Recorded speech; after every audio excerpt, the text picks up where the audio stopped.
अस्सलाम वालेकुम students. Myself Muzaffar Baig Muzaffar sir. जैसे कि हम लोग ने मराठी का शाल चैप्टर हम लोग ने स्टार्ट किया था, और ये जो शाल चैप्टर है वो हम लोगों ने आधे से ज़्यादा पढ़ा था। आई होप उतना चैप्टर आपको समझ में आया होगा अच्छे से। तो जैसे कि मैंने आप लोग को लास्ट टाइम बताया था कि हाफ़ चैप्टर हम लोग ने इसलिए बीच में छोड़कर कंटिन्यू करने वाले थे बिकॉज़ कैसा एक साथ पूरा पढ़ेंगे ना चैप्टर, कुछ कुछ चैप्टर ऐसे हैं मराठी के जो एक साथ पूरा पढ़ेंगे ना तो इतने इजीली आपको समझ में नहीं आएगा। तो आज हम लोग इंशाल्लाह वो चैप्टर को पूरा कंप्लीट कर लेंगे। तो जो लेसन की जो कंटिन्यूटी है उसको हम लोग देखेंगे। तो एक छोटा सा पहला एक रिव्यू देना चाहता हूँ मैं चैप्टर को लेकर। राग जाधव का चैप्टर है शाल। एक छोटी सी चीज़ को उन्होंने इतने अच्छे से डिफ़ाइन किया, इतने अच्छे से समझाया। तो शाल जैसे हमको पता है कि एक कपड़ा है, लेकिन राइटर ने उसको लेकर एक पूरा चैप्टर लिखा। उसने शाल और शालीनता को आपस में जोड़ा। जैसा मैंने आपको लास्ट टाइम बताया था कि शालीनता मतलब जो इंसान जो हम्बल, उसके अंदर जो हम्बल रहने की जो क्वालिटी होती है उसको कहते हैं शालीनता। तो हमने देखा था कि जब राइटर पुल देशपांडे को मिलने गए थे कुछ काम से, तो वहाँ पर उनकी वाइफ ने राइटर को रुकाया जाते वक्त और कहा कि अगर मैं आपको शॉल दूँ तो चलेगा क्या। तो राइटर के लिए एक बहुत बड़ी बात थी कि इतने बड़े इंसान से उनको शॉल मिल रहा है। और शॉल का हम लोगों ने पढ़े थे कि रिस्पेक्ट में शॉल दी जाती है। राइटर बहुत खुश हुए। उन्होंने उस शॉल को अपने पास रखा और उन्हें सोच लिया था कि अभी इसका मैं इस्तेमाल नहीं करूँगा। लेकिन बाद में जब राइटर कुछ काम के लिए, मतलब जब वो विश्व कोश का जब वो हेड बने थे, तब वो वाई गए थे। वहाँ पर उनको एक यादों का हमने पढ़े थे कि एक स्कूल के कमरे में उनको रहने के लिए जगह मिली। विंडो के बाहर जब उन्होंने देखा कि कड़ाके की ठंडी में एक औरत अपने एक छोटे से बच्चे को लेकर फ़िशिंग कर रही है, राइटर को देखा नहीं गया। राइटर ने उस औरत को आवाज़ दी, अपने पास की शॉल दी, कुछ पैसे दिए। ये वही शॉल थी जो पुल देशपांडे ने उनको दी थी। लेकिन उन्होंने कहा कि उसको रखने से ज़्यादा जो खुशी मुझे मिलती थी, उससे कई गुना ज़्यादा खुशी मुझे वो शॉल को किसी के यूज़ में आई वो मुझे हुई। फिर आगे चल के उन्होंने नारायण सुर्वे के बारे में बताया। कविवर्य कहा गया था उनको, है ना, कविवर्य नारायण सुर्वे। तो जो नारायण सुर्वे थे वो बहुत मीटिंग्स गैदरिंग्स लेते थे। फिर वो जब साहित्य सम्मेलन के हेड बने तो उनको कई बार प्रोग्राम में बुलाया जाता था और उनको रिस्पेक्ट में शॉल दी जाती थी। अब उनके पास इतनी ज़्यादा उनको शॉल आती थी कि उन्होंने एक बार ऐसी राइटर से कहा कि या शाली घेऊन घेऊन मी आता शालीन बनू लागलो है, मतलब ये शॉल ले लेकर मैं अभी बहुत हम्बल बन रहा हूँ। राइटर कह रहा है कि उनके बोलने में जो टोन था दूसरों के लिए वो समझ में आ रहा था हमें, क्योंकि उनको कहना था कि आपको कितनी भी रिस्पेक्ट मिले लेकिन आपकी जो हम्बलनेस है वो कभी ख़त्म नहीं होनी चाहिए। और राइटर को पता था कि कविवर्य ऑलरेडी पहले से शालीन थे, लेकिन इतनी शॉल मिलने के बावजूद उनकी कभी शालीनता ख़त्म नहीं हुई, कभी कम नहीं हुई। यहाँ तक हमने चैप्टर पढ़ा था। चैप्टर को अभी हम कंटिन्यू करेंगे। आई होप आपके सामने टेक्स्ट बुक है, नहीं है तो प्लीज़ मीनिंग्स को आप लिखिए, है ना। मीनिंग्स लिखी रहेगी तो आपके लिए थोड़ा आसान रहेगा। चलिए नेक्स्ट हम इसका एक्सप्लेनेशन देखते हैं आगे। तो राइटर जो आगे है वो यहाँ पे कह रहा है कि मी कविवर्यांना म्हटले, शालीमुळे शालीनता येत असेल। राइटर ने कविवर्य नारायण सुर्वे से कहा, शालीमुळे शालीनता येत असेल, अगर शॉल की वजह से अगर शालीनता आती है तर मी कर्ज बाजारी होईन। तर मी, तर मतलब अगर, है ना, तो, सॉरी तो, तर मी कर्जबाजारी होईन. कर्जबाजारी होने का मतलब क्या होता है कि बहुत सारा कर्जा लेना, है ना, बहुत सारा कर्जा लेना. तो रायटर यहाँ पे क्या बोल रहा है कि शालीमुळे शालीनता येत असेल तर मी कर्जबाजारी होईल, मैं बहुत सारा कर्जा ले लूँगा. भीकेला लागेन, भीकेला लागेन मतलब मैं भीख मांगने लग जाऊँगा. पण शेकडो शाली खरीदी करून बहुत सारी शॉल मैं परचेस करूँगा. शेकडो मतलब लॉट्स ऑफ, बहुत सारी. शाली खरीदी करून मतलब परचेस करना, खरीदना. सर्वांना एक एक शाल लगेचच देऊन देईन और सबको मैं एक एक शाल दे दूँगा. मतलब देखो यहाँ पे राइटर को क्या कहना है, आपको समझ में आ रहा होगा. राइटर क्या कह रहा है कि शॉल के वजह से अगर इंसान हम्बल बनता है ना तो बहुत अच्छी बात है. तो मैं क्या करूँगा, पूरे लोगों को मैं के अंदर ये क्वालिटी लेकर आ जाऊँगा. कैसे लाऊँगा, मैं बहुत सारी शॉल खरीद लूँगा, सबको एक एक शॉल दे दूँगा. तो सबको जब शॉल मिलेंगी तो सब हम्बल हो जाएंगे. उसके लिए मैं कर्ज़ा ले लूँगा, उसके लिए मैं भीख मांगने लगूँगा. तो इसका मतलब क्या है कि शॉल के वजह से इंसान के अंदर हम्बलनेस नहीं आती, ये उसकी क्वालिटी होती है. और हर इंसान की अपनी अलग अलग क्वालिटी है. आज आप दुनिया में देखोगे कि हर इंसान हम्बल नहीं होता, उसके अंदर एक ये बहुत ही प्रेशियस क्वालिटी है. तो आप कितने हम्बल हो ये आप पे डिपेंड है. हम्बल होना मतलब क्या, हम्बल होना मतलब क्या, आप बड़ों से छोटों से आप बहुत अच्छे से बात करते हो, आप दूसरों को बहुत अच्छे से ट्रीट करते हो. आप अमीर हो, बहुत पैसा है, लेकिन आप अपने से कम दर्जे के लोगों को उसी नज़र से देखते हो जितने आप अपने दोस्तों को, अपने पैसे वाले लोगों को देखते हो. तो ये क्वालिटी सब में नहीं होती. इंसान के पास थोड़ा पैसा आ जाए वो घमंडी हो जाता है. मैंने कई लोगों को ऐसा देखा हूँ, कि मेरा एक्सपीरियंस भी रहा है कि जब आप ऐसे लोगों को मतलब मिलते हो तो क्या होता है कि वो लोग जो बहुत मतलब ज़्यादा अर्न कर रहे हैं, बहुत ज़्यादा कमा रहे हैं, लेकिन जब ये लोग अपने से कम कम लोगों को जब मिलते हैं तो वो कभी भी, जी मैं आपको बता रहा था कि जैसे, तो ये लोग क्या करते हैं कि जो अपने से कम लोग होते हैं ना उनको अच्छे से ट्रीट नहीं करते. जैसा बता रहा था कि आपको भी एक्सपीरियंस हुआ होगा, मुझे भी कई बार एक्सपीरियंस हुआ है. तो ये लोग क्या करते हैं कि अपने लेवल के लोगों को रिस्पेक्ट देंगे और अपने से जो कम लोग हैं उनकी तरफ ध्यान भी नहीं देते हैं. चलिए, उनका वो पॉइंट ऑफ व्यू है, उनका वो नज़रिया है. ऐसा नज़रिया इंसान का नहीं होना चाहिए.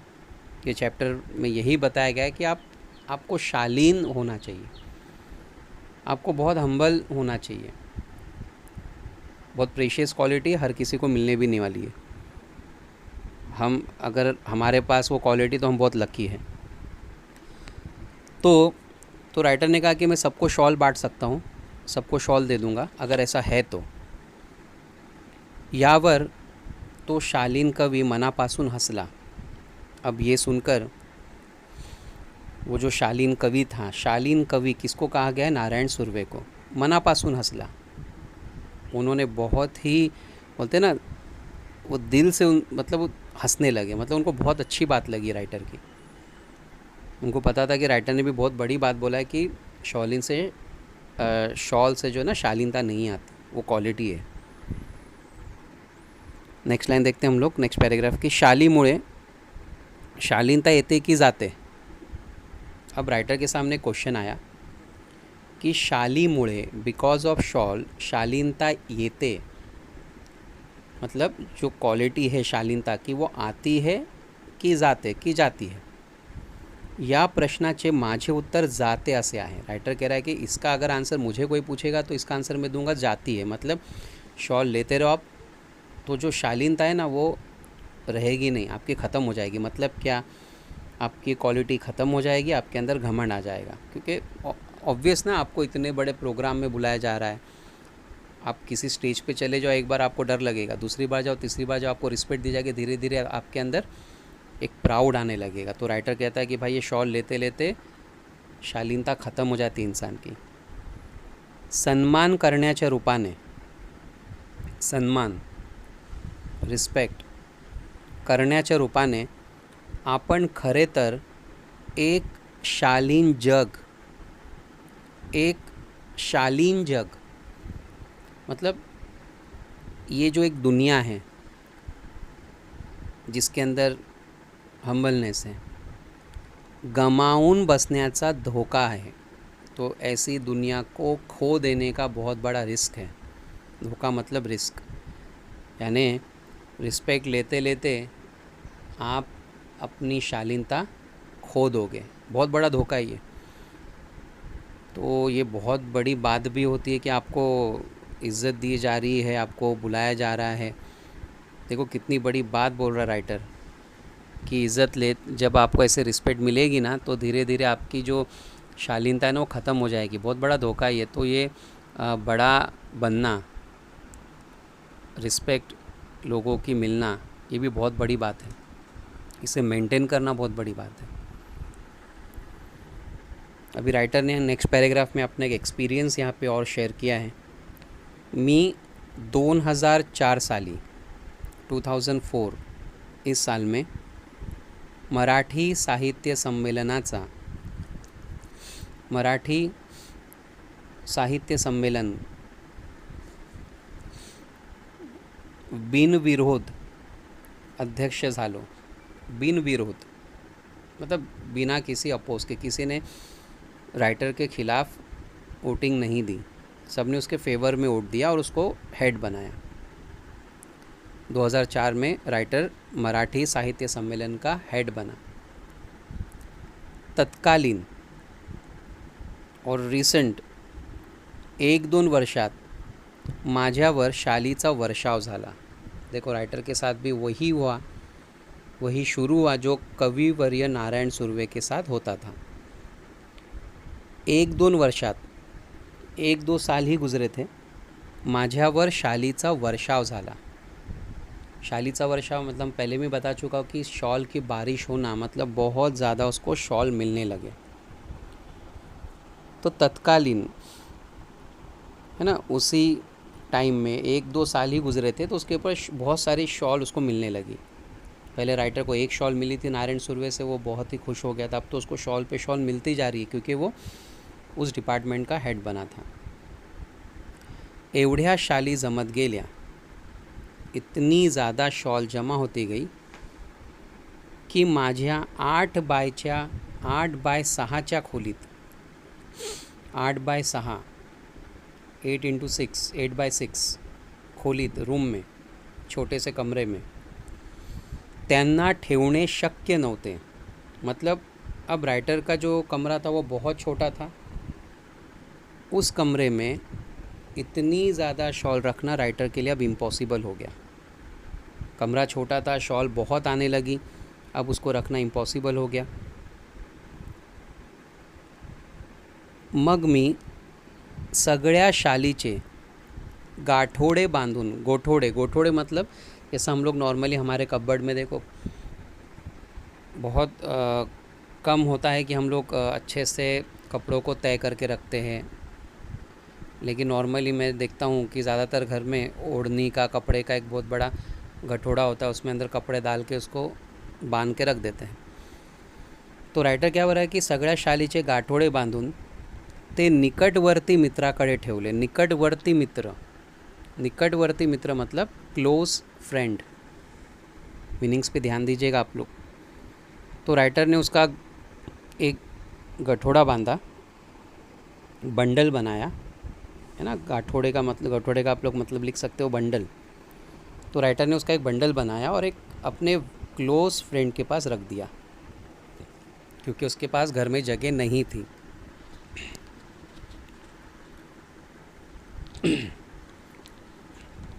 व त्या शाली वापरण्याचे मतलब यूज़ करने के लिए त्याला सर्वाधिकार दिले. सर्वाधिकार मतलब सर्व अधिकार, सर्व अधिकार मतलब फुल पावर. और राइटर ने अपने फ्रेंड को फुल अथॉरिटी दे दी, फुल पावर दे दी कि देख इतनी सारी शॉल है, देखो जितनी शॉल यूज़ करना है तू यूज़ कर सकता है, मतलब मेरे तरफ से कोई रिस्ट्रिक्शंस नहीं है, तो उसमें से शॉल यूज़ कर. बेचारा अति प्रामाणिक. बेचारा राइटर ने किसको कहा है? अपने फ्रेंड को कहा कि अति प्रामाणिक, मतलब उसका जो दोस्त था ना वो बहुत ही प्रामाणिक. किसको कहते हैं हम? Sincere. He was very sincere. त्याच्याही छोट्या खोलीत त्याने ते सांभाळले. उसने अपने कमरे में उसको अच्छे से संभाल के रखा. संभालने मतलब केयर करना. अब देखो यहाँ पे बात आती है अब सिन्सियरिटी की. क्वेश्चन आ सकता है आपको, लेखकाचे मित्राचे कोणते गुण या पाठात आले हैं? तो राइटर के फ्रेंड का जो गुण था वो था अति प्रामाणिक. He was very sincere. तो अगर हमारे पास, इससे क्या समझ में आ रहा है कि अगर हमें कोई चीज़ कोई अगर दे तो ये हमारी ड्यूटी है हम उसकी सिंसियरली केयर करें. देखो उसने उसको फुल अथॉरिटी दे के रखा था कि आपको यूज़ करना है, अब यूज़ करो. वो सिंसियर था ना, तो उसने उसका इस्तेमाल नहीं किया. अभी तो ऐसा टाइम है कि अगर हमें कोई चीज़ दे और हम बिना पूछे उसका इस्तेमाल करना शुरू कर देते है ना. तो राइटर के फ्रेंड ने उसका यूज़ नहीं किया, उसने उसको संभाला. हळूहळू मी सगळ्या शाली वाटून टाकल्या. धीरे धीरे राइटर ने सब शॉल को वाटून टाकल्या, डिस्ट्रीब्यूट कर दिया, सबको बांट दिया. रख के क्या करेगा वो? अब किसको दिया? गरीब श्रमिकांना, पुअर, और जो श्रमिक, जो हार्ड वर्कर होते हैं, मेहनती लोग हैं, काम करनारे, कष्ट करनारे, ऐसे लोगों को ढूंढ ढूंढ कर उसने वो शॉल बांट दिया. खुशी मिलती थी राइटर को चीज़ों को डिस्ट्रीब्यूट करने में. लेसन की शुरुआत में राइटर ने इंट्रोडक्शन में दिया था कि कुछ चीज़ें ऐसी होती कि जो हम लोग संभाल के रखते हैं, लेकिन उसको डिस्ट्रीब्यूट करने से बहुत ज़्यादा खुशी मिलती, ना कि रखने से. राइटर ने धीरे धीरे शॉल को डिस्ट्रीब्यूट करना शुरू कर दिया गरीब मेहनती लोगों को. याच सुमारास और इन बिटवीन उसी टाइम पीरियड में, सुमारास मतलब टाइम पीरियड में, मी शनिवार पेठेतील शनिवार Peth it's the name of the place. शनिवार पेठेतील ओंकारेश्वर मंदिराच्या पुलावर, ओंकारेश्वर मंदिर it's a name of temple. एक मंदिर था ओंकारेश्वर का. ओंकारेश्वर मंदिराच्या पुलावर, वहाँ पे एक पुल था, उस पुल पर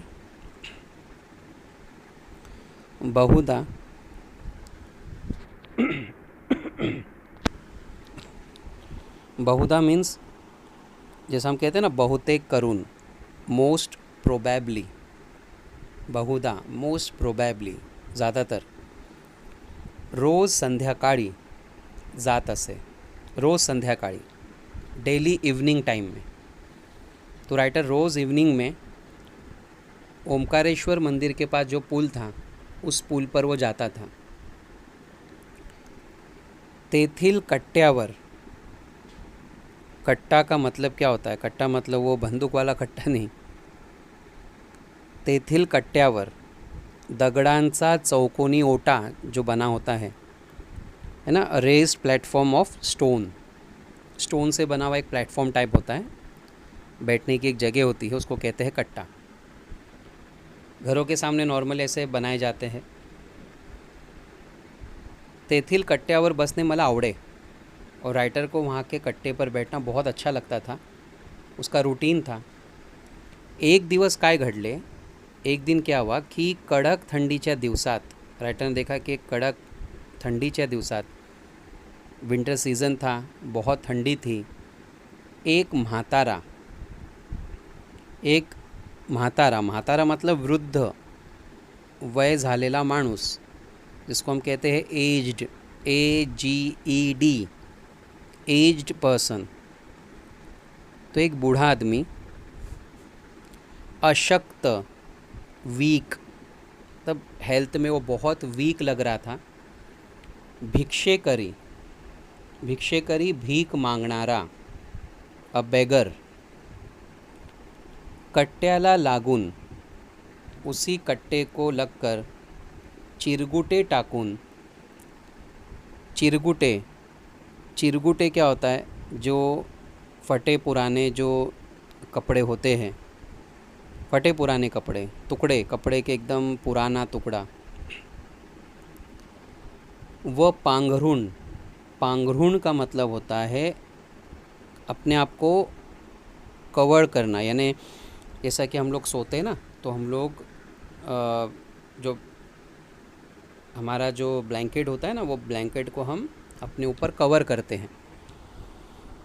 चिरगुटे, फटे पुराने कपड़े को अपने आंग पे कवर करके कुड़कुड़त बसल्याचे पाहिले। राइटर ने देखा कि वो कुड़कुड़त, कुड़कुड़त मतलब हम पहले भी पढ़ चुके, ठंडी से काँपना। जैसा वो छोटा बच्चा ठंडी से काँप रहा था बास्केट में, वैसा ही बूढ़ा आदमी ठंडी से काँप रहा था। राइटर ने वो देखा, राइटर को बहुत बुरा लगा वो देखकर। राइटर पहले से लोगों को शॉल बांट रहा था, गरीब लोगों को। दुसऱ्या दिवशी मी 2 शाली घेऊन, दुसऱ्या दिवशी, नेक्स्ट डे, मी 2 शाली घेऊन, मैंने 2 शॉल लिए, ओंकारेश्वरच्या कट्ट्यावर आलो। और राइटर उस जगह पर वापस आया जहाँ पर राइटर ज़्यादातर बैठता था। तो म्हातारा होताच, वहाँ पे वो बूढ़ा था, त्याला 2 शाली दिल्या। राइटर ने वो 2 शॉल उस बूढ़े आदमी को दिया। 2 इसलिए दिया ताकि एक वो बिछा सके और एक अपने आंग पर ओढ़ सके, क्योंकि उसके जो पास कपड़े थे वो बहुत ही फटे पुराने थे। त्याने थरथरत्या हाताने मला नमस्कार केला। थरथरत्या हाताने, थरथरत्या हाताने मतलब कांपते हुए हाथों से। उसके जो हाथ है वो शिवर कर रहे थे। शिवर करने के रीज़न क्या? वीक था, बहुत बहुत कमज़ोर था, ठंडी लग रही थी। उसने राइटर को नमस्कार किया, उसने राइटर को थैंक्स कहा। अब ये बात यहाँ पे ख़त्म हो गई। पुढे 4-5 दिवस, पुढे कुछ दिन बाद 4-5 दिवस मला काही कामांमुळे और कुछ काम में बिज़ी होने की वजह से संध्याकाळी ओंकारेश्वरला जाण्यास उसंत मिळाली नाही। तो कुछ काम की वजह से राइटर को वहाँ पे जाने के लिए टाइम नहीं मिला। उसंत मिळाली नाही, उसंत न मिलने एक वाक्य प्रचार है, ये याद रखो। उसंत न मिलने एक वाक्य प्रचार है। तो उसंत न मिलने का मतलब क्या होता है? रिकामा वेळ न मिलने, रिकामा वेळ न मिलने यानी खाली टाइम नहीं मिलना। तो राइटर को कुछ काम की वजह से, बिज़ी होने की वजह से कुछ खाली टाइम नहीं मिला। 4-5 दिन नहीं गया। त्यानंतर मी नेहमीप्रमाणे ये जा करत राहिलो। And afterwards, and after 4 to 5 days, नेहमीप्रमाणे, ॲज युजल, ये जा करत राहिलो। ये जा करणे ये भी एक वाक्य प्रचार है। ये जा करणे, जाने येणे करणे, जाने येणे करणे मतलब आते जाते रहना। And after 4 to 5 days writer again as usual वहाँ पे जाने लगा। मग एकदम एंड सडनली त्या भिक्षेकरी वृद्धाची आठवण आली। और राइटर को सडनली उस गरीब बेगर की याद आई। राइटर को याद आया कि यहाँ पर एक बूढ़ा आदमी बैठता था जिसको मैंने शॉल दिया था। तो नेहमीच्या ठिकाणी नव्हता। नेहमीच्या ठिकाणी, नेहमीच्या ठिकाणी मतलब क्या? उसकी जो फिक्स प्लेस थी ना, वो फिक्स प्लेस पे वो उसको राइटर को नज़र नहीं आया। तेथील पुलावर चक्कर मारावी म्हणून, चक्कर मारणे, चक्कर मारणे ये भी एक वाक्य प्रचार है। इकडून तिकडे फिरणे, यहाँ वहाँ घूमना, यहाँ वहाँ देखना कि वो आदमी कहाँ है। तो राइटर यहाँ वहाँ घूमने लगा, ढूंढने लगा। म्हणून मी उठलो व पुलावरून चालू लागलो। राइटर इस उम्मीद से निकला कि चलो ढूंढता हूँ पुल पे कहीं ना कहीं तो बैठा होगा, क्योंकि उसके वो फिक्स प्लेस पे नहीं था। पुलाच्या जवळपास मध्यावर, मध्यावर मतलब मिडल, और राइटर जब वो पुल पे चलने लगा तो उस पुल के नियर बाय मिडल में तो भिक्षेकरी म्हातारा दिसला, मतलब उसकी फ़िक्स प्लेस पे नहीं, पुल के थोड़ा सा आगे चलकर वहाँ पर वो भिखारी बैठा था। मी लगबगीने, लगबगीने, लगबगीने का मतलब क्या होता है? त्वरित, जलद, हरिडली, बहुत जल्दी से। त्याच्याकडे गेलो, और राइटर जल्दी जल्दी उसके पास पहुंचा। पाहतो तो काय, तीच चिरगुटे। राइटर वॉज शॉक्ड, उसने देखा कि वो उस आदमी ने तो वही पुराने ही फटे पुराने कपड़े रखे हैं, अंगा खाली वो अंगावर, वही उसने बिछाया है, वही उसको ओढ़ा है। राइटर देख के बहुत सरप्राइज हो गया, उसकी शॉल नहीं थी उसके पास। तेज कुड़कुड़ने, तेज दीनवाणे जीने, वही उसका कापना, दीनवाणे जीने, और वही गरीबी की जैसी ज़िंदगी जीना, जैसा वो पहले कंडीशन में दिखा था सेम कंडीशन में वो दिखा। राइटर की दी हुई शॉल उसके पास नहीं थी, उसने वही पुराने फटे पुराने कपड़ों को बिछाया था, काँप रहा था। मी म्हटले, आई आस्क्ड हिम, बाबा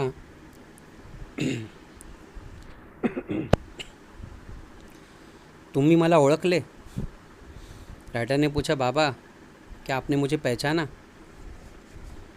त्याने नकारार्थी मान हलवली, नकारार्थी मान, नकारार्थी मान हलवणे मतलब एक वाक्प्रचार है, इसका मतलब होता है नाही म्हणणे, मना कर देना। राइटर को उसने पहचानने के लिए मना कर दिया। सही बात है, काफ़ी दिन के बाद राइटर गए थे, गरीब इंसान था, कई दिनों से भूखा था, वीक था, नहीं पहचाना उसने राइटर को। मग मी म्हटले, राइटर ने याद दिलाया, बाबा 5-6 वर्षापूर्वी, याद करो 5 से 6 दिन पहले मी तुम्हाला 2 शाली दिल्या होत्या, मैंने आपको 2 शॉल दिए थे, आठवते? Can you remember? यावर म्हातारा खुल्ला, यावर म्हातारा खुल्ला मतलब वो खुश हो गया, बात करने लग गया। वो पुन्हा हाथ जोड़ून म्हणाला, फिर उसने हाथ जोड़ा और उसने बोला, हे भल्या माणसा, भल्या माणसा मतलब सज्जन, सज्जन मानुस, गुड नेचर पर्सन। उसने कहा कि आप बहुत जेंटलमैन हो, बहुत अच्छे इंसान हो। तू लई मोठा, तुम बहुत बड़े इंसान हो। बहुत बड़े इंसान मतलब हाइट में नहीं कि राइटर को लगे अरे बाप रे तुम बहुत हाइटेड हो, मतलब तुम बहुत भले इंसान हो, तुम बहुत बड़े इंसान हो। म्यांसी शाली दिल्या, म्यांसी मतलब मुझे, मला, शाली दिल्या आपने मुझे शॉल दी। पण बाबा म्या भिकाऱ्याला, लेकिन मुझ जैसे भिकारी को शाली कशा शोभतील, शाली कशा शोभतील, शोभतील मतलब ये शॉल इतनी अच्छी शॉल मेरे पे कैसे सूट होगी। अब उसका कहना क्या था कि ये शॉल अगर मैं ओढ़ूँ, ये शॉल अगर मैं बिछाऊँ तो ये चीज़ मेरे पर सूट नहीं करती। देखो उसको आगे क्या कहना था कि त्या शोभेपेक्षा, ये जो शोभा है, ये जो खूबसूरती है, पोटाची आग लई वाइट। उसने कहा कि शॉल की खूबसूरती से ज़्यादा जो है ना, पोटाची आग मतलब भूख, जो भूख होती है ना वो बहुत बुरी होती है। लई वाइट, बहुत बुरी। मी शाली इकलिया, मैंने वो शॉल बेच दिया। इकलिया मतलब बेच देना। उसने उसने एकदम ईमानदारी से बोला कि मैंने वो शॉल बेच दिया। वह 2-3 दिवस, 2 से 3 दिन तक पोट भरून जेवून घेतलं बाबा, पेट भर के खाना खाया। ईमानदार इंसान था। उसने बोला कि शॉल रख के मैं क्या करता। शॉल की खूबसूरती से ज़्यादा पेट की जो भूख है ना वो बहुत ही ख़तरनाक होती है। मैंने आपकी दी हुई शॉल बेच दिया। 2 से 3 दिन तक मुझे पेट भर के खाना मिला। आमचं हे असंच बिकट जीणं। आमचं हे असंच बिकट, बिकट मतलब वाइट, बैड। हमारी ऐसी ये बहुत ही बुरी ज़िंदगी है, टफ लाइफ है। तुझे लई उपकार आहेत बाबा, तुझे लई उपकार। उपकार मतलब तुम्हारे बहुत एहसान है मुझ पर। तुमने जो मुझे शॉल दी, मैं तुम्हारे एहसान को कभी नहीं भूल सकता।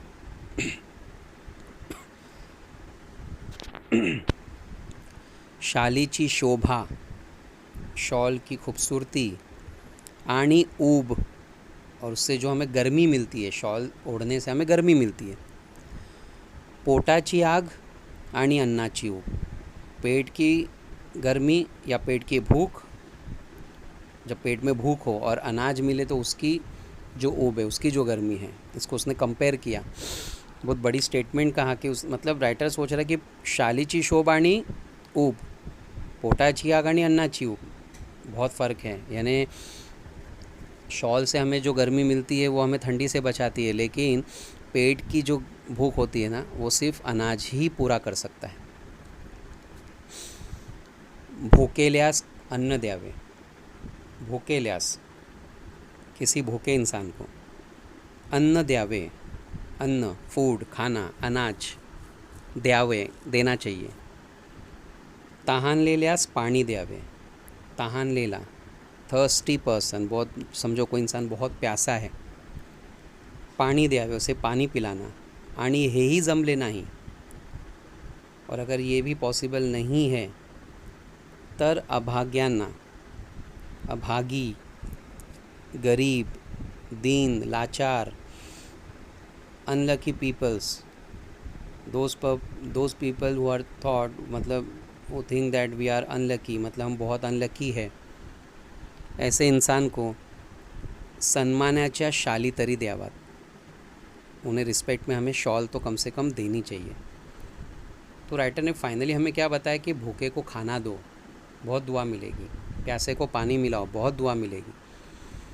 अगर आपको ये पॉसिबल नहीं है ना दोनों काम करना, तो कम से कम आप ऐसे गरीब अनलकी लोगों को आप कम से कम शॉल तो दे दो, तो वो अपने आप को इन ऐसे मौसम में ऐसे चीज़ों से बचा तो सकते हैं।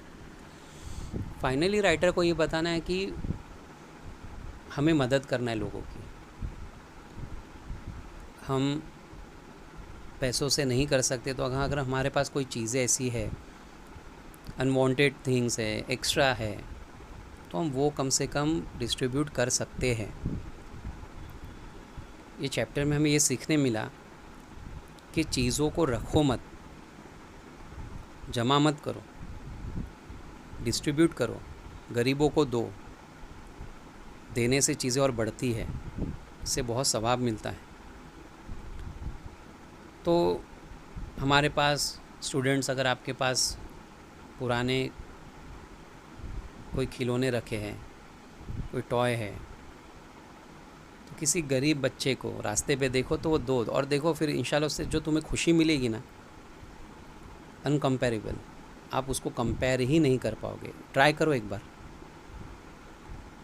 और ये ज़रूर करो आप। तो हम आई होप कि आप ये करोगे, और देखो इंशाल्लाह उससे क्या खुशी मिलेगी आपको। तो ये जो चैप्टर है, ये चैप्टर हम लोगों ने फिनिश किया।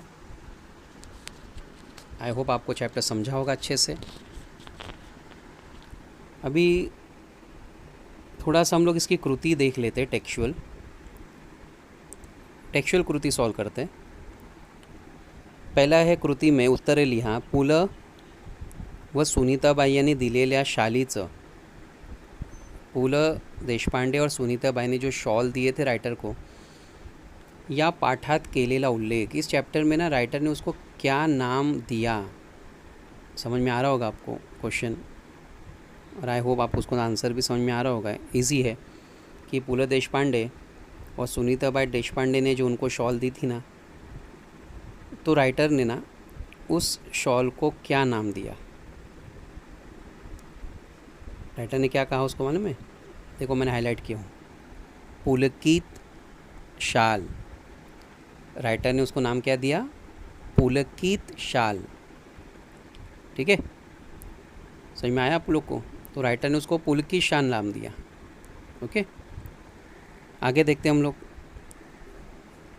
2004च्या मराठी साहित्य संमेलनाचे अध्यक्ष, 2004 राइट, 2004 ईयर में मराठी साहित्य सम्मेलन के कौन अध्यक्ष बने? राइटर है ना, यहाँ पे राइटर बना था। देखो यहाँ पे मी पे मैंने हाईलाइट किया हूँ, तो मी मतलब राइटर। ठीक है, तो राइटर का नाम राग जाधव। तो यहाँ पे हम क्या लिखेंगे? लेखक ब्रैकेट में लिखेंगे राग जाधव। नेक्स्ट, पाठात उल्लेख असणारी नदी, इस चैप्टर में ना एक रिवर का नाम आया है, एक नदी का नाम आया है। काय आपको याद है? जब राइटर एक जगह पर गया था ना, वाई, तो वहाँ पर वो गया था ना, तो उसके पीछे बैक साइड में एक नदी थी। क्या नदी का नाम? कृष्णा नदी, राइट है ना, कृष्णा नदी। ठीक है, तो राइटर जिस रिवर की यहाँ पे बात कर रहा है वह है कृष्णा। तो यहाँ पे हम आंसर लिखेंगे कृष्णा नदी। समझ में आ रही है आपको कृति? ठीक है, आगे बढ़ते। सम्मेलने गाजवणारे कवि, सम्मेलने मीटिंग्स गैदरिंग्स लेने वाले जो एक पोएट का नाम आया। आपको सम्मेलन अगर समझो कि अगर आपको एग्ज़ाम में नहीं समझ में आ रहा है कि सम्मेलन का मतलब क्या, तो रिलेटेड वर्ड देखने का पैराग्राफ में, सम्मेलन, गाजवणारे, ऐसे वर्ड देखने का। और कवि तो हमको पता है कि देखो अभी एक नॉर्मल चीज़ है कि पूरे चैप्टर में ना सिर्फ एक कवि का नाम आया है। कौन से कवि है वो? है ना, आ रहा दिमाग में? आई होप आ रहा होगा आपके दिमाग में नाम। बोलिए। तो वो जो कवि थे वो कौन थे? नारायण सुर्वे, है ना। तो नारायण सुर्वे इस पोएट का है ना, इस चैप्टर में नाम आया है, कविवर्य नारायण सुर्वे, राइट। ठीक है, कविवर्य नारायण सुर्वे, तो इनका नाम इस चैप्टर में है। आगे देखते हैं हम लोग नेक्स्ट कृति। अब यहाँ पे नेक्स्ट क्वेश्चन है, शालीचे पाठात आलेले विविध उपयोग लिहा। यानी चैप्टर में ना शॉल के अलग अलग क्या यूजेस बताए हैं, शॉल के अलग अलग यूजेस। अब शॉल के अलग अलग जो यूजेस है, तो मतलब आप नॉर्मली बता सकते हो कि शॉल के चैप्टर में क्या क्या यूजेस बताए हैं। तो एक हम कह सकते हैं जैसे सन्मानाची शाल, है ना, यानी राइटर ने यहाँ पे एक रिस्पेक्ट के लिए इसका यूज़ किया। फिर उसके बाद में गरीबांना मदद करने, गरीब लोगों की मदद करने के लिए। ठीक है, तो आपको जो है ना इसमें से ऐसा बताना है कि शॉल के जो ना अलग अलग जो क्या क्या यूजेस है। तो और हम लोग क्या कह सकते हैं, जैसे शालीचे उपयोग में सन्मानासाठी, है ना, रिस्पेक्ट, उबेसाठी, राइट, गर्मी, शोभेसाठी, अपनी खूबसूरती के लिए लोग ओढ़ते हैं इसको, पोटासाठी, पेट के लिए, उस आदमी ने बेचा था उसको, गौरवासाठी, गौरव यानी एक किसी को हम गौरव देते हैं, किसी को हम अप्रिशिएट करते हैं, किसी को हम एज अ रिस्पेक्ट देते हैं, तो ये उसके अलग अलग यूजेस हुए. नेक्स्ट है खालील प्रसंगी लेखकाने केलेली कृती. मतलब राइटर ने खालील प्रसंग का मतलब क्या होता है? इंसिडेंट, है ना. तो ऐसे 2 इंसिडेंट है, उसके हमको आंसर बताने. तो पहला इंसिडेंट क्या दिया है? एका बाईचे बाळ कडाक्याच्या थंडीने कुडकुडत होते. तो एक औरत जो थी, है ना, उसका जो बच्चा था वो कड़ाके की ठंडी से काँप रहा था. तो अब राइटर ने क्या किया? कृति बताना है आपको. कृति राइटर ने क्या किया? मैं आपको ऐसे ही बता रहा हूँ. आप टेक्स्ट बुक में देख सकते हो की लेखकाने बाईला हाक मारून खिडकीतून शाल व 5-50 रुपयांच्या नोटा दिल्या, है ना. तो राइटर ने क्या किया? उस औरत को आवाज़ दिया और उसने उस औरत को, देखो यहाँ पे दिया ना की 5-50 रुपयांच्या नोटा काढल्या व त्या बाईला हाक मारली, खिडकीतून दिले. तो इसको आपको अपने ओन सेंटेंस में थोड़ा सा फ्रेम करना होगा कि लेखकाने बाईला हाक मारून खिडकीतून शाल व 5-50 रुपयांच्या नोटा दिल्या. ठीक है. तो इस जितना मैंने मार्क किया हो ना, उसमें से आपको उसका आंसर मिलेगा. थोड़ा सा आपको अपने वर्ड में इसको फ्रेम करना होगा. ठीक है. कुछ का आंसर हम लोग डायरेक्ट कॉपी कर सकते हैं, कुछ को हमको फ्रेम करना होगा. Next question. म्हातारा अशक्त भिक्षेकरी. कट्ट्याला लागून एक बूढ़ा आदमी उस कट्टे के पास चिरगुटे टाकून पांघरून कुड़कुड़त बसल्याचे पाहिले. जब राइटर ने देखा कि एक बूढ़ा आदमी वहाँ पे ठंडी से काँप रहा है, तो राइटर का क्या रिएक्शन था? लेखकाने त्याला आपल्याजवळील 2 शाली दिल्या. तो राइटर ने उसको अपने पास की 2 शॉल उसने दे दी, है ना. तो यहाँ पे जो मैं मार्क कर रहा हूँ ना, देखो दुसऱ्या दिवशी दिख रहा है आप लोग को. दुसऱ्या दिवशी मी 2 शाली काढून ओंकारेश्वरच्या कट्ट्यावर आलो. तो आपको सिर्फ लिखना इसमें से मी 2 शाली घेऊन. तो मी की जगह पे क्या आएगा? लेखकाने 2 शाली दिल्या. आप इतना भी लिख सकते हो, लेखकाने 2 शाली दिल्या, मतलब लेखक ने उस बूढ़े आदमी को 2 शॉल दे दिया. ठीक है. तो जल्दी ख़त्म करते हैं इसको हम लोग आगे. कारणे शोधून ली. हाँ, कारणे शोधून में क्या होता है? ये सेंटेंस को आगे का लाइन आपको खाली ऐड करना है. एका बाईच्या बाळासाठी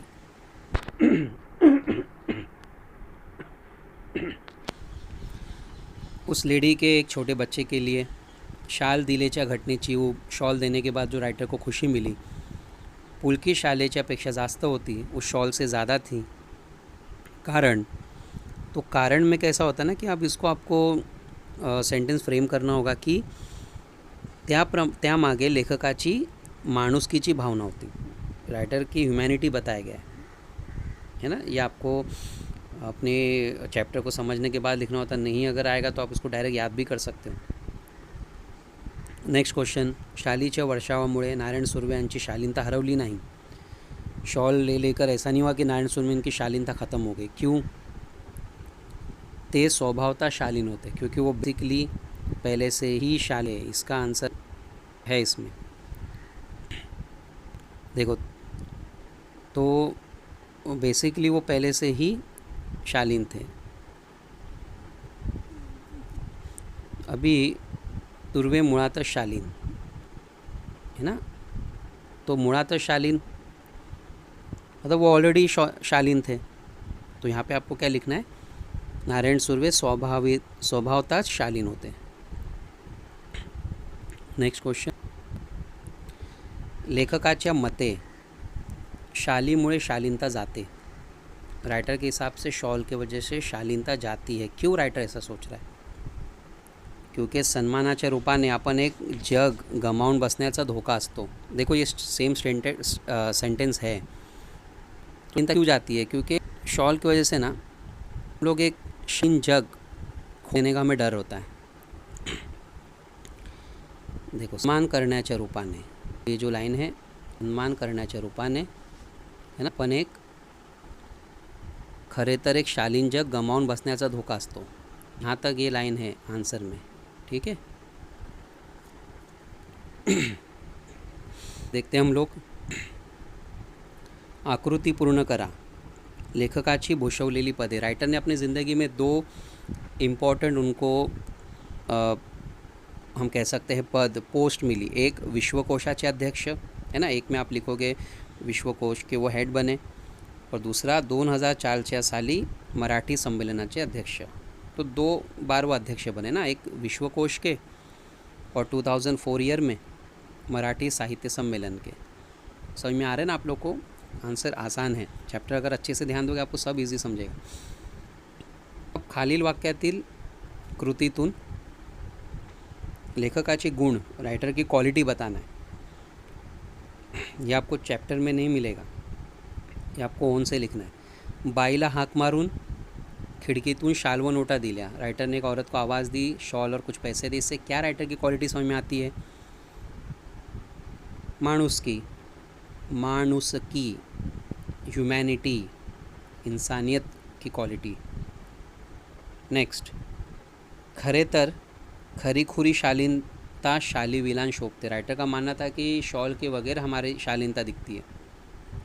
इससे उसकी नम्रता क्वालिटी पता चलती. नम्रता, नम्रता मतलब ही वॉज पोलाइट, वो बहुत पोलाइट थे. हळूहळू मी सगळ्या शाळी वाटून टाकल्या. धीरे धीरे राइटर ने सब शॉल बांट रहा है. इससे क्या पता चलता है? उदारपना. उदारपना मतलब he was kind hearted person, वो बहुत ही रहम दिल इंसान था. कोई चीज़ अगर हम बांटते तो हमारा उदारपना दिखता है, हमारा उदारता, हम बहुत काइंड है ऐसा. तो 3 क्वालिटी, पहला माणुसकी, दूसरा नम्रता, तीसरा उदारता. ठीक है. अब इसके बाद ये जो क्वेश्चन है, अक्षरापासून अर्थपूर्ण शब्द, जवळपास एक सेंटेंस आपको बनाना है, मतलब अर्थपूर्ण शब्द तैयार करा. ये क्वेश्चन आता है आपको. जवळपास में से आपको अलग अलग 4 शब्द बनाने, ऐसे 4 बनाने होते हैं. जैसा जवळपास, तो जवळ बनेगा एक, है ना, पास बनेगा, फिर वळ बनेगा, पाव बनेगा, पाजळ बनेगा. उसी तरह से फिर उलट तपासनी. उलट तपासनी में 4 शब्द भी बनाए तो इनफ है. उलट, है ना. उसके बाद में तपास, तपासनी, पास, पानी, पाल, ऐसे बनेंगे वर्ड. नेक्स्ट क्वेश्चन है अधूरेखित शब्दांसाठी योग्य समानार्थी. अंडरलाइन किए हुए वर्ड की समानार्थी वर्ड बताना है. सेंटेंस सेम रखना है. नारायण सुर्वे यांच्या कार्यक्रमांना अहोरात्र भरती आहे. अहोरात्र, अहोरात्र का मतलब हम लोग देखे थे. अहोरात्र मतलब रात्रंदिवस. तो यहाँ पे हम लिख सकते हैं नारायण सुर्वे यांच्या कार्यक्रमांना रात्रंदिवस भरती असे. नेक्स्ट, खोलीच्या दक्षिणेकडील कृष्णा नदीच्या चिंचोळ्या प्रवाहावर होत्या. चिंचोळ्या का मतलब बताया था मैंने आपको. चिंचोळ्या मतलब बारीक प्रवाह, अरुंद, निमुळते. तो आपको लिखना है नदीच्या अरुंद प्रवाहावर होत्या. अरुंद निमुळत्या प्रवाहावर होत्या. और लास्ट वन, मी सगळ्या शालीचे गाठोडे बांधून निकटवर्ती मित्राकडे दिले. निकटवर्ती मतलब क्लोज फ्रेंड, जवळच्या. तो यहाँ पे सिर्फ क्या लिखना है? जवळच्या. निकटवर्ती हटाकर लिखना है जवळच्या मित्राकडे ठेवले. उसके बाद में पुलकित हे उत्तर येईल असा प्रश्न. एक ऐसा क्वेश्चन तैयार करो, ये आता है ग्रामर में, कि जिसका आंसर पुलकित बने. एक ऐसा क्वेश्चन बनाओ जिसका आंसर हमें क्या मिलेगा? पुलकित. तो कैसे क्वेश्चन बनेंगे? लेखकाने सूटकेसमधली कोणती शाल काढली. एक हम लोग लिख सकते, लेखक ने अपने सूटकेस में से कोणती शॉल निकाली. लेखकाने सूटकेसमधली कोणती शाल काढली, है ना. एक क्वेश्चन बन सकता है ये. फिर उसके बाद में जो नेक्स्ट क्वेश्चन है, अधोरेखित शब्दांचे लिंग बदलून लिहा. लिंग बदलना है. लेख के जगह पे क्या आएगा? लेखिका. लेखिका सुंदर लेखन करतात. कुछ कुछ जगह पे सेंटेंस भी चेंज हो सकता है, लेकिन यहाँ पे नहीं होगा. तो मुलगा गरिबांना मदत करतो. ती मुलगी गरिबांना मदत करते, है ना. ती मुलगी. इसके बाद जो स्वमत के क्वेश्चंस है, स्वमत के क्वेश्चन डाइजेस्ट में से हमको पढ़ना है, रेफ़र करना है. बड़े आंसर्स है ना. खाली मैं क्वेश्चन का मतलब समझा देता हूँ आपको कि शाल व शालीनता, शॉल और शालीनता याच्या तुम्हाला कळलेला अर्थ लिहा, मतलब तुम्हें शाल और शालीनता के बारे में क्या समझ में आया, वो हमें डिफ़ाइन करना है कि कैसे शाल और शालीनता एक दूसरे को रिलेट करती है. सेकंड, भिक्षेकऱ्याने केलेला शालीचा उपयोग याविषयी तुमचे मत. भिक्षेकरीने जो शॉल का जो यूज़ किया इसमें तुम्हारी क्या सोचे, क्या उसने सही किया. उसके बाद लेखकाचे भावना जशा शाल वस्तूशी निगडित आहे, रायटर की फिलिंग जैसे शॉल से रिलेटेड है, तशा तुमच्या आवडीच्या वस्तूची निगडित असलेल्या भावना तुमच्या शब्दातल्या. तुम्हें कौन सी चीज़ जो तुम्हारे से अटैच है उसके बारे में तुम्हें एक पैराग्राफ लिखना है. ठीक है, तो समझे इसकी हमने इस एक्सरसाइज भी सॉल्व किए. ओके, तो चैप्टर्स आपको समझ में आया होगा अच्छे से. तो आई होप कि आपको चैप्टर अच्छे से समझा. अगर हो सके तो जो मैंने स्वाध्याय आपको समझाया हो ना, ये स्वाध्याय को आप लोग चैप्टर में सॉल्व करो, अपनी नोटबुक में सॉल्व करो, है ना. एक प्रैक्टिस हो जाएगी आपकी. इसके बाद से जो भी स्वाध्याय रहेगा टेक्स्ट बुक का, वो मैं आपको इसी तरह से सॉल्व करवा दूंगा. तो आप नोटबुक में उसको थोड़ा सा लिख लो. तो लिखने से क्या होगा ना, आपकी एक प्रैक्टिस भी हो जाएगी. प्रैक्टिस करोगे ना तो अच्छा रहेगा. छोटे छोटे क्वेश्चन आंसर्स हैं. स्वमत में देखे थे, स्वमत के आंसर्स डाइजेस्ट में होते हैं. ट्राई कीजिए नवनीत फॉलो करने. अभी फ़िलहाल अगर नहीं है तो आप पर्टिकुलर कोई भी डाइजेस्ट फॉलो कर सकते हो. तो इंशाल्लाह सब ये जब लॉकडाउन वगैरह ख़त्म हो जाएगा ना, तो बुक्स वगैरह अवेलेबल हो जाएगी आपको, डाइजेस्ट वगैरह. तो फिर उसमें से भी आप पढ़ सकते हो. फ़िलहाल जो टेक्स्ट बुक के जो क्वेश्चन है वही मैंने सॉल्व करवाया हूँ. तो उसकी प्रैक्टिस के लिए आप नोटबुक एक बनाओ. मराठी के लिए क्या करो, एक लॉन्ग बुक बनाओ और वो लॉन्ग बुक बना के उसमें वर्ड मीनिंग लिखो और उसके स्वाध्याय सॉल्व करो. ठीक है, तो स्वाध्याय सॉल्व करने से आपके पास एक मेंटेन रहेगी क्वेश्चन आंसर्स की नोटबुक अच्छे से. तो आगे चल के आप उसको रेफ़र कर सकते हो. अब वो आप पे डिपेंड है कि आप किस तरह से उसको मेंटेन करते हो. तो इतने सारे स्टूडेंट्स हैं, सबका अपना अलग अलग मेथड होगा मेंटेन करने का. तो अगर आप अच्छे से मेंटेन करोगे तो ज़्यादा अच्छा है ना. तो आपको बहुत अच्छे से चीज़ें और समझ में आएगी. और मैंने आपको जैसे बताया था ना कि आप एक बार देखो, आपके पास कोई पुराना खिलौना है ना, दो किसी गरीब बच्चे को रास्ते पर, और देखो इंशाल्लाह क्या खुशी मिलती है. और समझो एक छोटा सा टास्क समझो इसको, जो अगर ये करता है तो खाली वो जब हम लोग वीडियो में होता है ना, कमेंट होता है करना, तो वहाँ पे जो स्टूडेंट ने काम किया ना, वो सिर्फ कमेंट में लिख दो कि सर हमने ये काम किया है, और फिर देखो उससे क्या खुशी मिलती है. आई होप कि वो खुशी जो है ना अनएक्सप्लेन होगी.